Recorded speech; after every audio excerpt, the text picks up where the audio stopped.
So this week we talked about a lot of different things.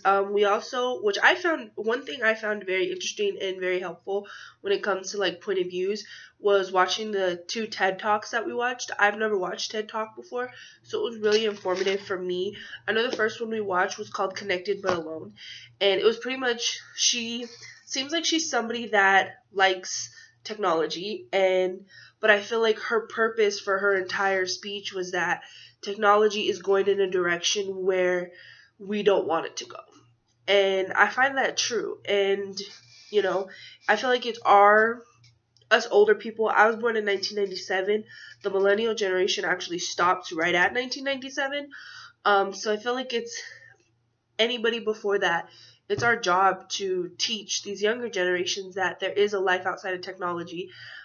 It's my job to take my nephew outside and go to the park with him rather than just letting him play on his Nintendo Switch. So I do feel like if we are able to control ourselves, and a couple classmates also gave their ideas on how we can control ourselves so we don't get to that point.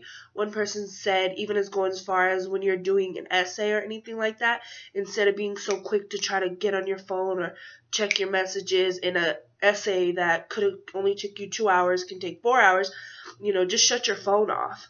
And for a lot of people that's hard. I know personally for me that's hard, because I always like to be connected. But I actually did try it on Thursday. I had a couple tests that I had to get done, and so I turned my phone off during the entire test. Of course, when I turned my phone back on, I had a bunch of notifications, but being able to have that self control really helped me.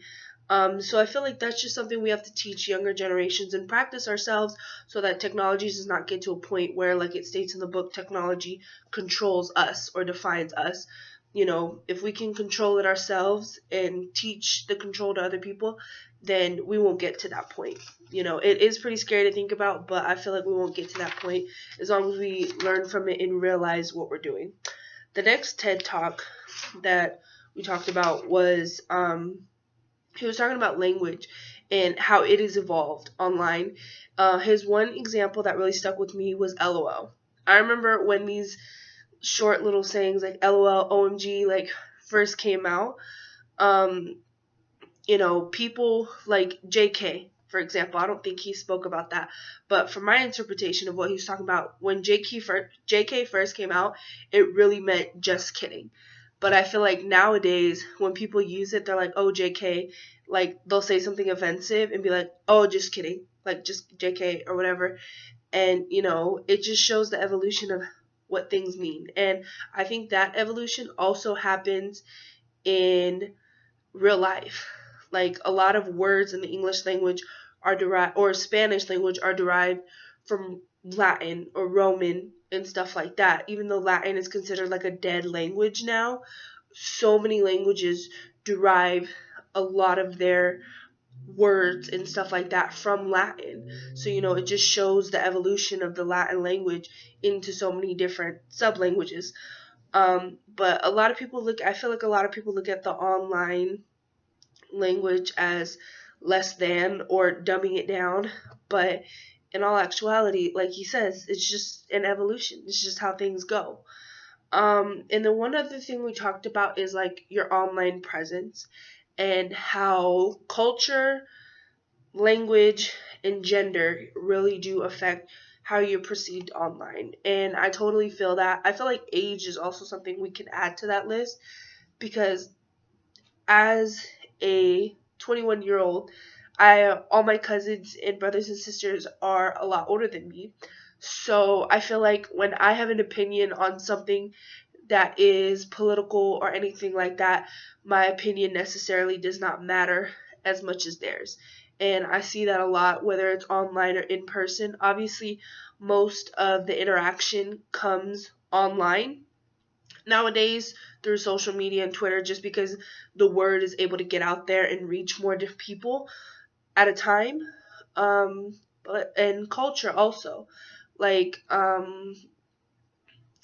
if you think about if there's a social issue between whites and blacks, it's like, why is this culture trying to step in, or why is it because you're white you think you can say this, or because you're black you think you can say this. that type of perception, as well as gender. I feel in general, since the beginning of time, women have always been looked down upon and looked as less than or not as smart as. So when a woman comments on something, say a tweet Donald Trump has, and men don't agree with it, but as soon as a woman comments, it's like, oh, you don't know what you're talking about. Like, it's like their opinion doesn't matter.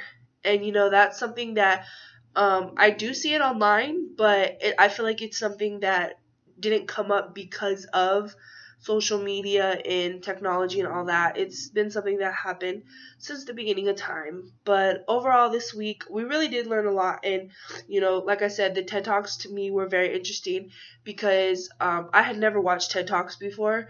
I've heard of them. I didn't even know they were about kind of what they were talking about.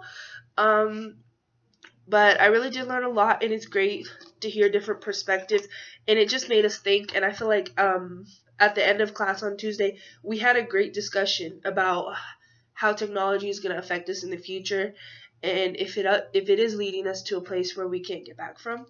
But yeah.